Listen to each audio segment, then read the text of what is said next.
Olá a todos, bem-vindos. Meu nome é Camila Azevedo, sou repórter de Política e Economia aqui do Grupo Liberal. Hoje a gente vai conversar com Letícia Bittar. Ela é presidente da Comissão de Defesa dos Direitos da Pessoa Idosa. Nossa conversa vai ser sobre o dia 15 de junho, comemorado, que é o Dia Mundial da Conscientização da Violência contra a Pessoa Idosa. Letícia, bem-vinda. Muito obrigada pela tua participação aqui com a gente. Obrigada. Obrigada. Eu é que agradeço essa oportunidade.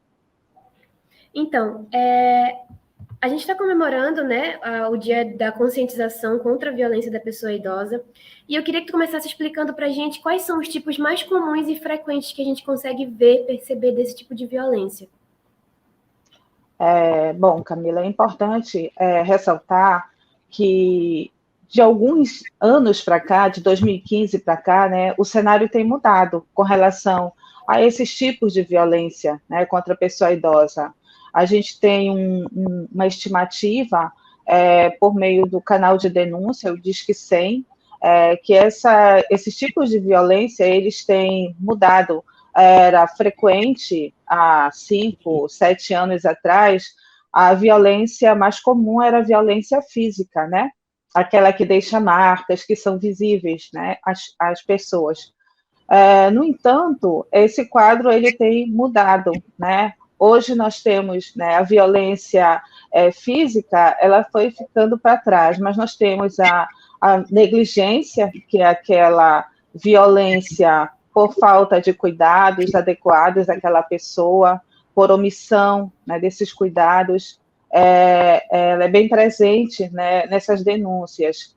A violência psicológica, né, que muitas vezes essas violências elas estão presentes ao mesmo tempo, né, vinculadas àquela pessoa. A violência psicológica de respeito àquele comportamento, né, de medo que repercute no medo no idoso, intimidação, e a violência financeira também, né, ela está presente, eu acredito que agora mais do que nunca, presente no dia a dia das pessoas por se apropriarem muitas vezes, né, dos proventos daqueles idosos, retenção de cartão bancário, induzir aquele idoso a assinar determinado documento, abrindo mão de seus bens, né, de seu patrimônio. Então, é muito tênue essa violência que acontece, muitas vezes, num âmbito familiar, né? E aquele idoso, muitas vezes, não tem essa percepção de que ele está sendo violado nos seus direitos. Então, essas são as violências mais frequentes, ultimamente. Nós estamos, inclusive, trabalhando em uma pesquisa no estado do Pará relacionada à violência financeira, vinculado, né, a esse momento que nós estamos vivendo dessas relações de tecnologias, né, dessas relações com serviços bancários, né, e que muitas vezes esses idosos eles são vítimas de golpes financeiros por terceiros, por falta desse conhecimento desse mundo tecnológico que nós estamos vivenciando. Essa campanha seria, no caso, para conscientizar os idosos ou cuidadores? Na verdade, o dia 15 de junho, que foi instituído em 2006 pela ONU, né, pela Organização das Nações Unidas, ele trouxe esse marco para conscientizar não somente as pessoas que convivem com o idoso, mas os familiares, a sociedade de modo geral, o poder público, porque todos estão comprometidos em defender nessa prevenção dessa violência. E nós vemos hoje que o poder público é um dos principais violadores desses direitos das pessoas idosas, né? Quando se omite em a implementação de políticas públicas para qualidade de vida dessas pessoas. Então, é muito relativo, então todos estão envolvidos e todos têm o dever dessa prevenção, dessa violência, dessa consciência, né, de combate, de combater a violência que está instalada na nossa cultura. Nós vivemos numa cultura que nós não fomos preparados para envelhecer, e a todo momento nós negamos, né, como se fosse algo negativo, né, esse processo de envelhecer, porque é um processo natural. Todos nós queremos viver, né, mas a gente não quer envelhecer, é como se isso não fizesse parte desse processo, e é um processo natural, não tem como fugir, né? A violência contra idoso é considerada crime? Foi tipificado como crime? Quando? Porque alguma situação assim mais específica? Isso. Camila, é importante. Nós temos um marco, né, legal no nosso ordenamento jurídico, né, com a Constituição de 88, um simples artigo 230 que trouxe lá, né, dever da família, do poder público, da sociedade, a promoção, o dever de cuidado, bem-estar das pessoas maiores de 60 anos. E aí, né, em 94, foi criada a Lei de Política Nacional da Pessoa Idosa, a Lei 8842 de 94, que trouxe as diretrizes de como iriam ser feita essa prevenção, né, dessa violência, essa qualidade, essa inserção, essa inclusão da pessoa idosa, né, na sociedade de uma forma efetiva e não discriminatória. E aí, de 94 para 2003, né, foi criado o Estatuto, né, foi promulgado no dia 1º de outubro de 2003, a Lei 10.741, que ela detalha todos esses direitos que são fundamentais para a pessoa idosa. Então, fala dos direitos fundamentais, dentre eles o direito à vida, né, que é o nosso bem maior, o direito à pensão alimentícia, direito ao transporte digno, direito à saúde, direito à habitação digna, direito à assistência social, né, à educação, à participação política. Então, o Estatuto ele é um marco, né, desses direitos que foram conquistados depois de anos e anos de muitas lutas, né? E aí, né, no Estatuto do Idoso, nós temos 14 artigos que eles tipificam alguns crimes, né? Não são todos os crimes. E na falta desses crimes que estão tipificados no Estatuto, a gente pode adotar aqueles crimes tipificados nas leis subsidiárias que a gente pode considerar o Código Penal. Por exemplo, nós não temos tipificado no Estatuto do Idoso o estelionato, mas o estelionato ele está previsto no Código Penal, né, o artigo 171, e que quando esse estelionato ele é praticado contra pessoas maiores de 60 anos, essa pena ela é dobrada.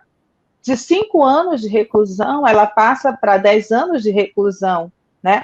E outros agravamentos, né? Por considerar essa pessoa em situação de desigualdade, a pessoa idosa. E o que nós estamos vivenciando hoje, né? As pessoas idosas são as principais vítimas de golpes, né?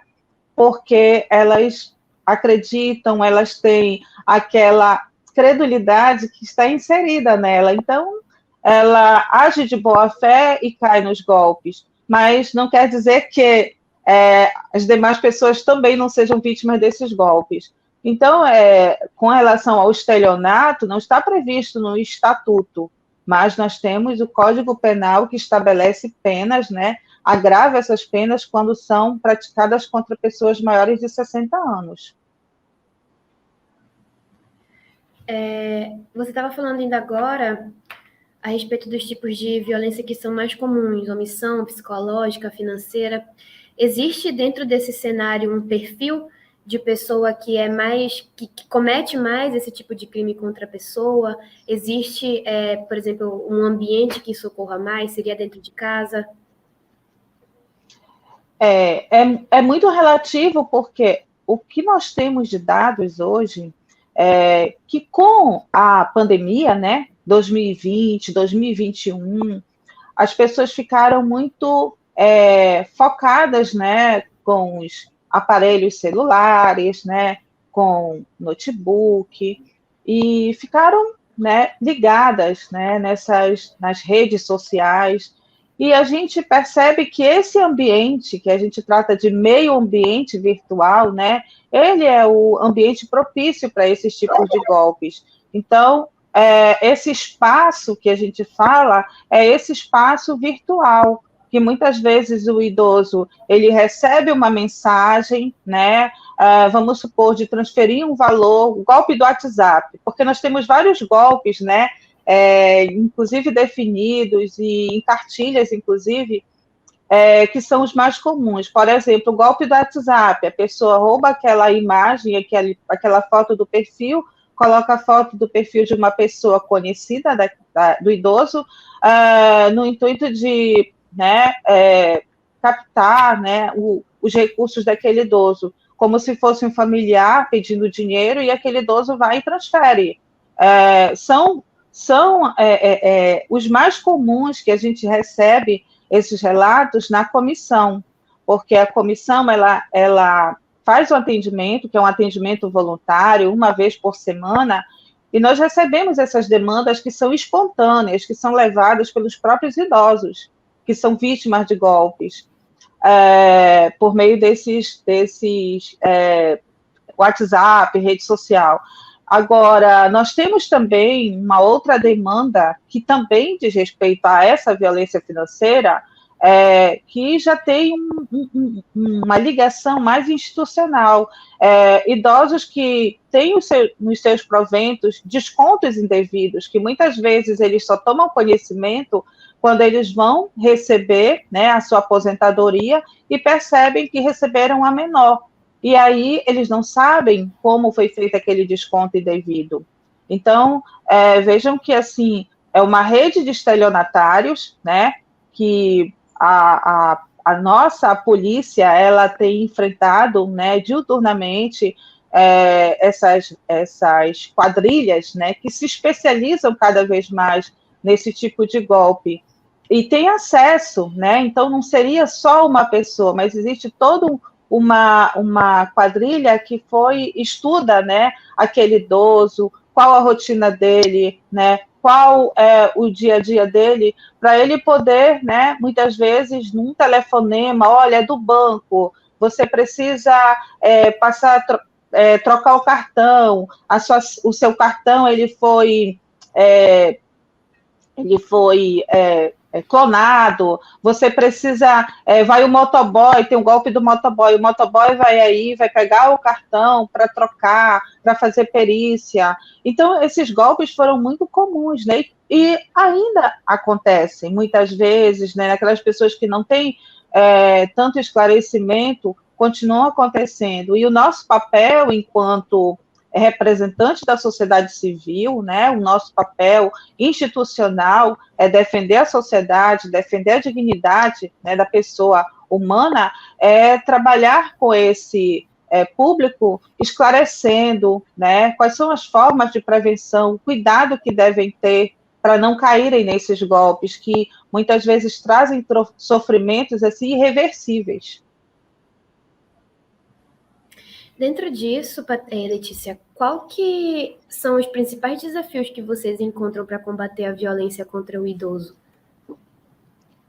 Os principais desafios, muitas vezes, é quando a gente não consegue realizar uma atuação resolutiva, que a nossa demanda, quando ela chega na comissão, nós somos advogados, né? E a gente, dentro do possível, a gente tenta amenizar e encontrar uma solução para que ele saia dali mais tranquilo. Ele geralmente procura a comissão da pessoa idosa, porque muitas vezes ele sabe que ele está sendo vítima de abuso, de uma violência por parte de um parente, de um familiar, e ele, né, muitas vezes fica pesando, né, aquele vínculo afetivo muito forte e não pensa em uma punição severa, mas dá um susto.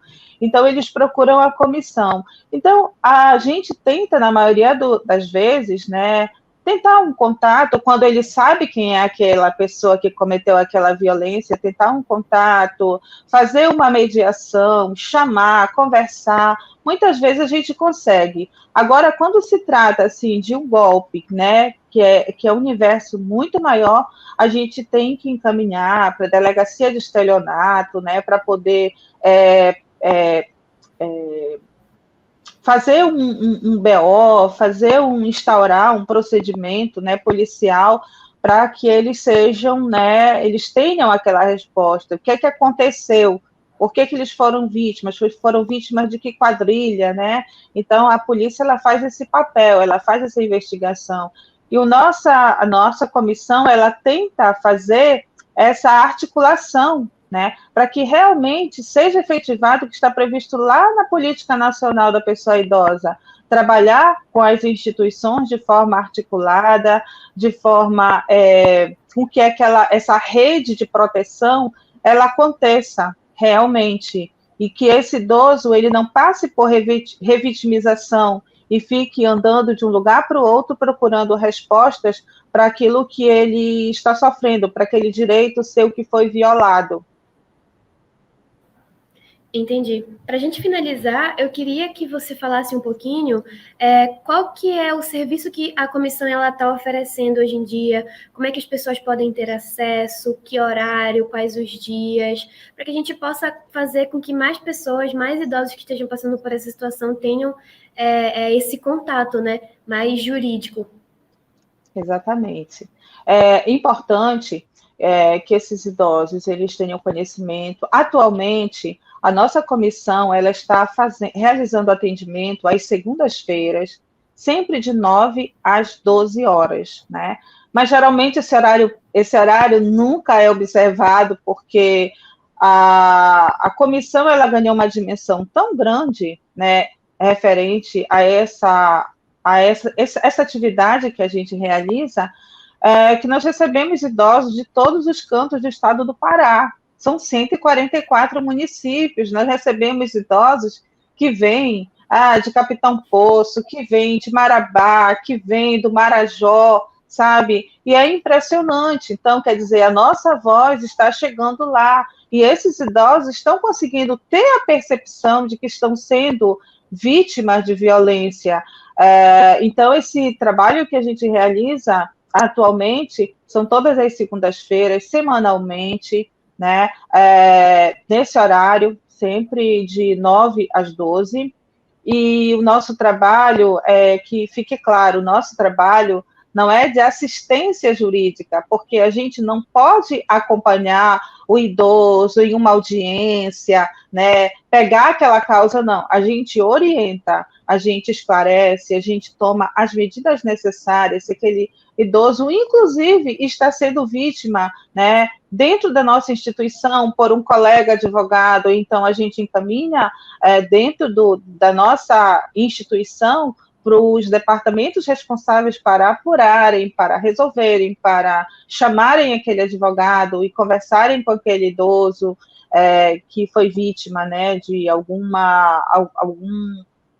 desencontro de informação, né? Mas na maioria das vezes a gente consegue resolver, né, chamando, conversando, e a gente encontra uma resolução para aquele problema.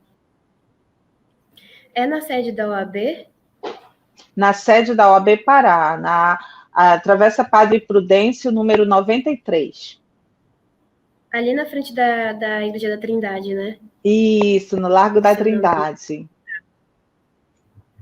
Tá ótimo. Letícia, quero te agradecer pela tua participação, tá bom? Muito obrigada pela disponibilidade de estar aqui com a gente, respondendo os questionamentos. Muito obrigada, tá? Obrigada a você que nos acompanhou até aqui. Todos os conteúdos você pode acessar em oliberal.com.